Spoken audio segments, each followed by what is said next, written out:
Chris Braide has written and produced artists such as Beyoncé, Kylie and Britney Spears, among many others. More recently, he's collaborated with keyboard maestro Geoff Downes, best known for his time in Asia and also behind the keyboards in Yes. Together as Downes Braide Association, they've released 2 albums. The latest is released in November 2015. And we caught up with Chris to chat about songwriting in general and his musical partnership with Geoff Downes. The first album was, Geoff and I had no idea how it would work or if we'd be able to write or do anything, So to then have an album finished, it wasn't really, there was no big plan at that point. We just met during a Buggles show, a reformed Buggles show in London. And we got on so well, and I'm such a fan of Geoff, and he's such a good guy. So we said, we've got to write. So there was no great plan, really. So when that album came out, there wasn't much promotion behind it. Because we just thought it was, we'll do it. And if people like it, great. And if not, then we'll go back into our hiding places. And, but the reaction was really, it was heartwarming. I mean, people really did like it. I still get emails now saying, I love that record you did. And it obviously gave you the incentive, really, to make album number 2. With your songwriting, do you find that if you collaborate with someone, and I'm thinking immediately of Geoff Downes actually, but does it rein in your worst excesses and acts as like a sort of counterbalance? Because generally you tend to think of songwriters like yourself really, Chris, working perhaps in isolation and presenting your final product, as it were, to a welcoming artist, let's say. But what happens when you collaborate with people? Although I know you might say, well, I collaborate with producers as well. But, if you're doing something like a joint project, as you are with Geoff Downes, do you enjoy that sort of collaborative arrangement? Oh, yeah, very much so. I mean, it's really about working with people you have a kindred spirit with, I suppose, or some kind of, with Geoff, because I know those records so well from his early career. I know instinctively how he likes to play and write. So, and I'm very influenced by those records. So it seems like a natural thing. I'll do something back, and he'll go, "Oh, that's nice," And it's like that is a very joyful thing, really. There's never any situation where either Geoff or I say, I'm not sure about that, can you change that? Never like that. It's always, that's great, love that. What about this? And it's like a tennis match until you build the tennis court. That's strange. No, analogy. What you're saying, really, it's an intuitive thing. And is this basically because you're both at the top of your game, really, in terms of what you're doing, and that element of critique doesn't really come in as much as it might do if, you were of a lesser, lesser proportions, let's say, in terms of what you've achieved and what you do.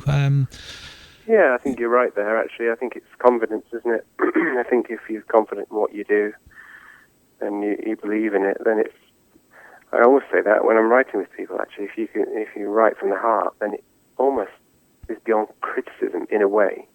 Not that I'm shy of criticism, because some constructive criticism is really great and helpful, but if you write or produce records from the heart, then you're kind of in a safe place.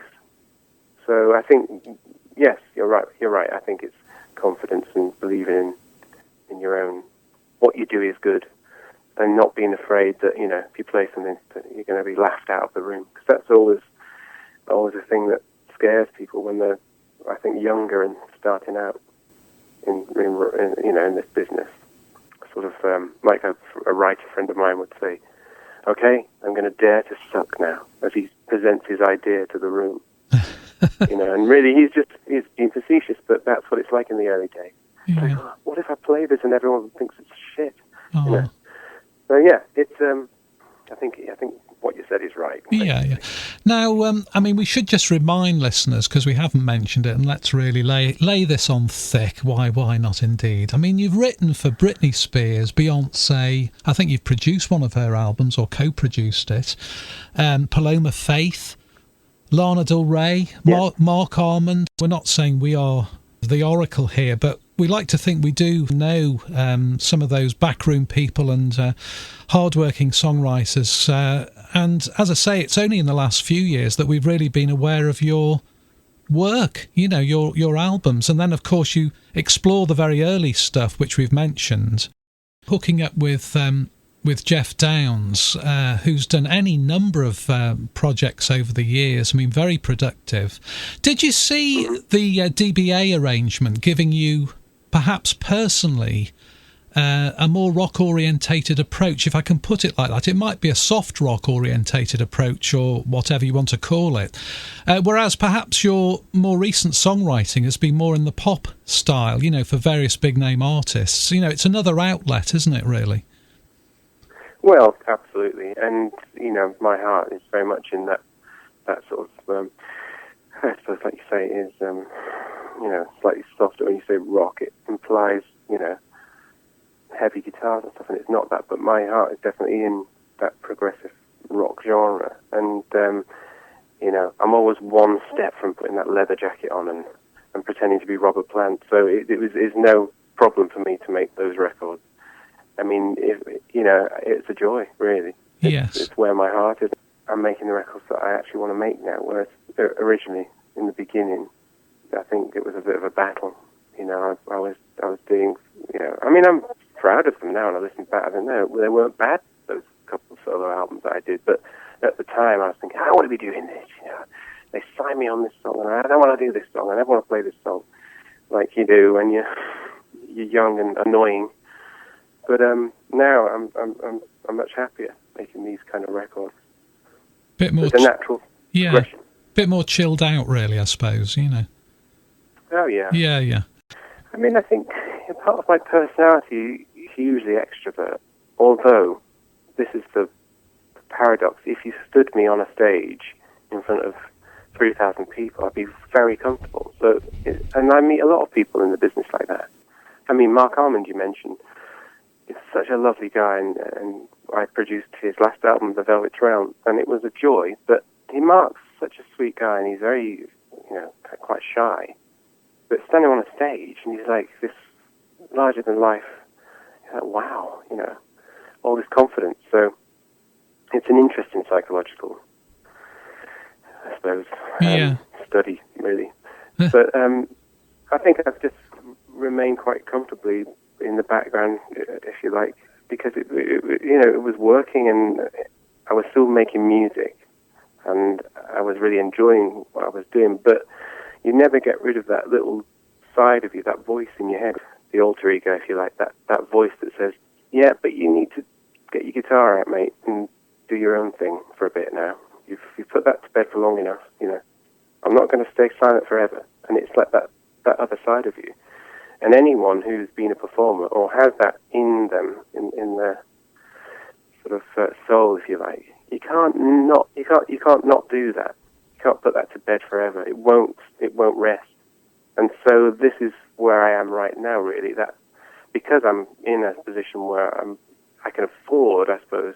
I mean, time-wise more than financially. I mean, to make records that I really want to make.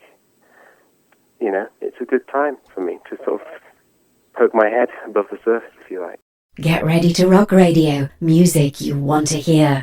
On the subject of songwriting, what advice would you give to aspiring songwriters? The traditional approach where you offer songs to a specific artist presumably is still valid, and I presume that's via a publisher or agent.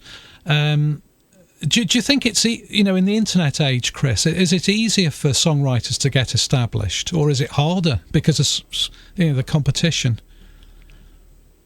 I don't know if it's easier, but all the people I've worked with who are young people, you know, in their sort of teenage or 20s, are still really determined people, whether they're in the internet age or not. You know, so It's really all about that, and it always has been. Because, the knocks do come, don't they? And the face of adversity and all that, you can either lie down and say, this doesn't work, it's too hard, or you can just pick yourself up and carry on. And you're inevitably going to get people ignore you, be rude to you, say, don't like it, or worse. And you have to believe in yourself, and that's all you can do. You're your own kind of pilot, really, because no one's driving, no one's flying the spaceship in this business. It's about you. No one's out there helping you. It's a tough business. I mean, I remember Trevor Horn once saying it. It's a quote, something like it builds up midgets and knocks down giants. I thought that's such a Trevor thing to say. It's quite cynical, but in some ways it's right, because there are lots of people who are really good at what they do, but they just don't have that staying power. And if you're not made of sterner stuff, it can really do your head in.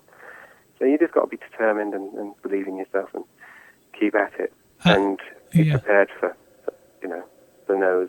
And like yourself, really prepared to go where the work is and where duty calls, really. If you think it's going to make a difference, as you obviously did, you've got to be prepared to, as in your case, travel, and... Well, exactly. Yeah. I mean, I remember somebody saying to me, what a great life you've got, you're so lucky. And I stopped there and said, okay, hang on a minute. Yes, you could argue it's a great life being in California, but, it's still life. It's hard work, it's every day. These records don't appear on shelves in shops or on artist records by osmosis. It's a graft. But there's no luck involved with it. No luck at all. It's no one led me by the hand to California and said, it'll be good, sell your house in London and say goodbye to all your friends and move to a different country.